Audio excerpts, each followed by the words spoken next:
बिस्मिल्लाहिर्रहमानिर्रहीम। आबादगार दोस्तों, ये वैरायटी है KZ 323 जेका केंज़ो वारी ट्रिपल जीन में केंज़ो जी वैरायटी तमामु बहितरीनु रहियूं आहिनि। उन में तव्हां ॾिठो त VR111 नालो कमायो, KZ 323 आहे, 222 आहे, 324, पोइ नेक्स्ट जीन 12, 15, 17 ईअं काफ़ी जिन्सूं, पर केंज़ो वारनि जेको आहे ॿिजनि जे हवाले सां बहितरीनु कमु कयो आहे।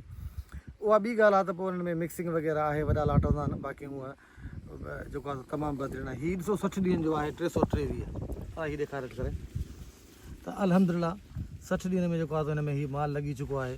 ऐं हीअ सभु टोटल वण जेके अथनि तव्हां ॾिसो ओते जो आहे त हीअ KZ 323 आहे। अच्छा, हीअ ट्रिपल जीन आहे, हीअ ग्लाइसोफेट फ्री आहे, ग्लाइसोफेट बि स्प्रे करे सघिजे थो।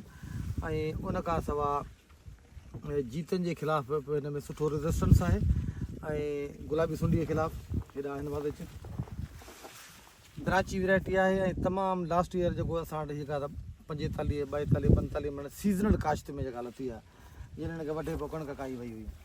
ही अहिड़ा दोस्त जेके माना तालुक़ु रखनि था कोस्टल एरिया सां, जंहिंमें जीअं मिसाल जी ॻाल्हि आहे उमरकोट जो इलाइक़ो आहे, जुडो आहे, नवकोट आहे, डिगड़ी आहे, एॾा माण्हू शौक़ीन हूंदा आहिनि वणनि खे सॼो साल हलाइण जा। त उन्हनि माण्हुनि खे किर्स जे बजाए 323 या अहिड़े क़िस्म जी जिन्सूं जेके ट्रिपल जीन आहिनि उहे खाइणु घुरिजनि, छो जो हुनखे सॼो साल हलाइणो आहे। त हिन में कुझु न कुझु न पर घणो गुलाबी सुंडी जे ख़िलाफ़ु को मुदाफ़ित आहे, ट्रिपल जीन आहे बाक़ाइदे। त उन करे पोइ अहिड़ियूं जिन्सूं जेके सॼो साल रखी सघजनि थियूं। बाक़ी सिंगल जिन जिन्सूं जेके आहिनि से सॼो साल रखणु बेवकूफ़ी आहे मुंहिंजे ख़्याल में। उहे ज़मीनूं जिन में पाण खे कणिक खाइणी आहे त पोइ असांखे सिंगल जीन लॻाइणी आहे। सिंगल जीन जल्दी फुटी ॾींदी आहे, हीअ थोरो लेट कंदी आहे। जिन 20 25 ॾींहंनि जो डिफरेंस बिल्कुलु हूंदो आहे। बाक़ी मूं ॾिठो आहे, चेक कयो अथऊं त माना हिन में हिकिड़ो त हिन साल इहो मसइलो थियो आहे सुठो, जेके पाण ख़ुशख़बरी खणी चऊं 60-70 ॾींहं हाणे वणनि में स्प्रे कोन थिया आहिनि।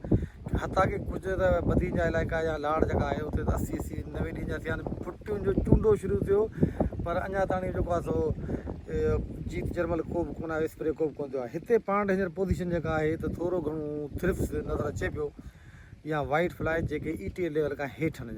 अञा स्प्रे खां माना तव्हां 8-10 ॾींहं बचा करे सघो था, यानी ईद खां पोइ असांजा स्प्रे शुरू थींदा।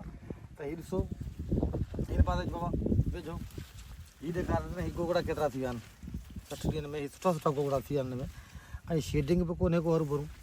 हीअ ॾिसो अल्हम्दुलिल्लाह ज़बरदस्त माल आहे। हीअ ॾिसो, इहा पोज़ीशन आहे KZ 323 जी। तव्हां दोस्तनि जी वॾी वॾी महिरबानी, थैंक यू।